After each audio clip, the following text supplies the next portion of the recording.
5वें अध्याय में ओशो एक घटना को छोटी सी कहानी के रूप में बताते हैं। एक बार बहुत बड़े नगर में विशाल भवन के सामने बहुत भीड़ इकट्ठा थी। एक लड़का 17वीं मंजिल से कूदकर जान देने को था। 16वीं मंजिल पर भी लोग इकट्ठे थे जो उसे समझा रहे थे। उस लड़के ने अपने मकान के सारे दरवाजे बंद रखे थे और ऐसा लग रहा था आज वो आत्महत्या कर ही लेगा। 16वीं मंजिल पर इकट्ठे लोगों में से एक बूढ़े व्यक्ति ने उस लड़के को समझाने की कोशिश की। उस वृद्ध ने कहा, बेटे, अपने माँ बाप का ख्याल करो, यह तुम क्या कर रहे हो? लड़का ऊपर से चिल्लाया, मेरे माँ बाप नहीं हैं। फिर वृद्ध ने कहा, अपने बीवी बच्चों के बारे में सोचो, उनके जीवन का ख्याल करो, यह क्या कर रहे हो? लड़के ने कहा, ना तो मेरी कोई बीवी है और ना कोई बच्चे। लेकिन वृद्ध भी हार मानने को तैयार ना था। उसने फिर कोशिश की और कहा कि तुम किसी से तो प्यार करते होंगे, उनके बारे में सोचो। लड़के ने जवाब दिया, मैं किसी से प्यार नहीं करता, मुझे स्त्रियों से नफरत है। वृद्ध ने अंतिम कोशिश की और चिल्लाया, तो अपना ही ख्याल करो। मृत्यु के लिए तैयार लड़का हंस पड़ा और बोला, काश मुझे यही पता होता कि मैं कौन हूँ, तो आत्महत्या का सवाल ही नहीं उठता। मुझे पता ही नहीं है कि मैं कौन हूँ, मैं किसका ख्याल करूँ। आज लगभग सारी मनुष्य जाति इस हाल में आकर खड़ी हो गई है। चाहे हम किसी इमारत की 17वीं मंजिल पर खड़े होकर आत्महत्या करने को ना हो, लेकिन जीवन का सारा आनंद खो दिया है और हम जहाँ भी खड़े हैं, सिवाय मृत्यु की प्रतीक्षा के हमारे खड़े हो जाने का कोई अर्थ नहीं रह जाता। और यदि हमसे कोई कहे, अपने माँ बाप के लिए जियो, अपने बीवी बच्चों के लिए जियो या दूसरों के लिए जियो, यह सब व्यर्थ की बात है, क्योंकि जो अपने लिए नहीं जी सकता वह दूसरों के लिए कैसे जी सकेगा। परंतु जो अपने लिए जीता है वह दूसरों के लिए भी जी सकता है।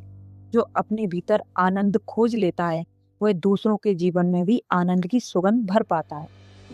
मनुष्य जाति का पूरा इतिहास लंबा इतिहास है। करोड़ों लोगों ने आकांक्षा की है मन को भर लेने की। क्या कभी कोई सफल हो पाया? क्या कभी कोई मनुष्य कह पाया कि मैंने अपने मन को भर लिया है, मैं संतुष्ट हूँ, मैंने पा लिया जो मैंने चाहा था, अब मेरी कोई चाह नहीं? क्या कभी ऐसा कह पाया है आज तक कोई भी मनुष्य? आज तक कोई नहीं कह पाया। लेकिन हर मनुष्य को यह भ्रम है कि मैं अलग हूँ, मैं कह सकूँगा। हर मनुष्य को यह भ्रम रहता है और इसी भ्रम में हर मनुष्य का जीवन समाप्त हो जाता है और मन खाली का खाली रह जाता है। जिस मनुष्य का भ्रम टूट जाता है उसके जीवन में धर्म की शुरुआत होती है, और जिस मनुष्य का भ्रम बना रहता है उसके जीवन में धर्म का कोई मार्ग नहीं खुलता, चाहे फिर वो मंदिर जाए, पूजा प्रार्थना करे या ग्रंथ पढ़े। ओशो मन को एक कहानी के द्वारा समझाते हैं। एक सुबह एक व्यक्ति ने फकीर से आकर कहा, मैं परमात्मा को पाना चाहता हूँ, मैं सत्य के दर्शन करना चाहता हूँ, क्या यह हो सकता है? किसी ने आपके पास आने के लिए कहा। उस फकीर ने कहा, हो सकता है, परंतु मैं सिर्फ इशारा करूँगा। क्या तुम्हारे पास वो आंखें हैं जो इशारे को समझ पाएं? क्योंकि जो जिंदगी के इशारे को नहीं देख पाया वो इस फकीर के इशारे को देख सकेगा। फिर भी सम्राट के द्वार से लोग खाली लौट सकते हैं, लेकिन फकीर के द्वार से कोई खाली नहीं लौटता। इसलिए चलो मैं इशारा कर दूं, शायद तुम देख सको। तो फकीर ने एक बाल्टी ली और ड्रम उठाया और उसे कुएं पर ले गया। आदमी कुछ समझा नहीं कि कुएं पर जाना और परमात्मा के दर्शन में और सत्य की खोज में क्या संबंध है, लेकिन फिर भी धीरज धरना जरूरी था। उस फकीर ने रास्ते में कहा, अगर कुएं से लौटते वक्त तुम मेरे साथ रहे तो शायद कुछ बात हो सके। आदमी ने सोचा, कैसा पागल है, लौटते वक्त मैं क्यों साथ नहीं रहूंगा, जरूर रहूंगा। फकीर ने पहुंचकर ड्रम नीचे रखा और बाल्टी से पानी भरना शुरू किया। आदमी सोचने लगा, यह कैसा पागल है, बिना तलटी के ड्रम भर रहा है। फकीर ने कुएं से पानी निकाला और ड्रम में डाला, सारा पानी बह गया। आदमी खड़ा खड़ा देखता रहा और सोचने लगा, मैं भी किस पागल आदमी के पास परमात्मा की खोज के लिए आया हूँ। मुझे वापस घर चले जाना चाहिए, लेकिन पहले बता दूं कि ऐसे पानी नहीं भरने वाला, यह तो पागलपन है। तब तक फकीर दूसरी बाल्टी ड्रम में डाल चुका था। फकीर जब तीसरी बाल्टी कुएं से भरने लगा और भरकर ड्रम में डाली, आदमी का धैर्य टूट गया और फकीर से कहने लगा, तुम पागल हो क्या? तुम्हें दिखता नहीं? इस ड्रम में कोई तल नहीं है, इसमें पानी नहीं भरेगा। फकीर बोला, तुम तो मुझसे सीखने आए थे और मुझे ही सिखाने लगे। अक्सर ऐसा ही होता है, जो शिष्य बनकर आते हैं वह बहुत जल्दी गुरु बन जाते हैं। फकीर ने कहा, मुझे क्षमा करो, तुम जाओ। आदमी बोला, तुम्हारे कहने की जरूरत नहीं है, मैं खुद ही जाने वाला था, लेकिन यह बताकर जाना चाहता हूँ कि तुम ड्रम को कितना भी भरने की कोशिश करो, चाहे ये कुआं खाली क्यों ना हो जाए, यह ड्रम नहीं भरने वाला। फकीर ने कहा, तुम पागल लगते हो। जब मैं ड्रम भरने की कोशिश कर रहा हूँ तो क्यों नहीं भरेगा?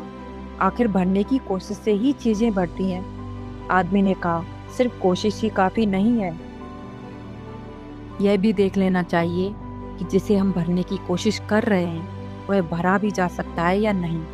उसमें बॉटम ही नहीं है तो कैसे भरेगा? फकीर बोला, मुझे बॉटम से क्या करना है? मैं तो ऊपर किनारा देख रहा हूँ। जब यहाँ तक पानी भर जाएगा उठाकर घर चला जाऊंगा। फकीर की यह बात सुनकर आदमी ने हाथ जोड़कर कहा, मुझे माफ करो, भूल से मैं आ गया और गांव के लोग यहाँ आना चाहते थे, उन्हें भी मैं जाकर चेता दूंगा।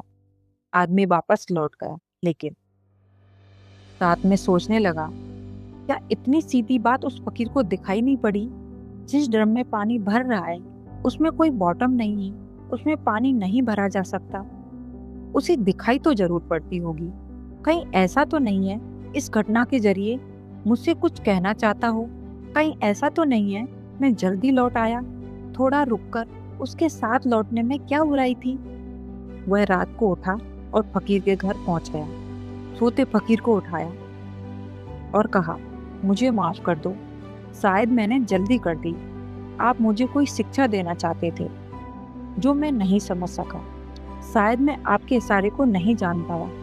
फकीर खुश होकर बोला, मुश्किल से ही कोई वापस आता है।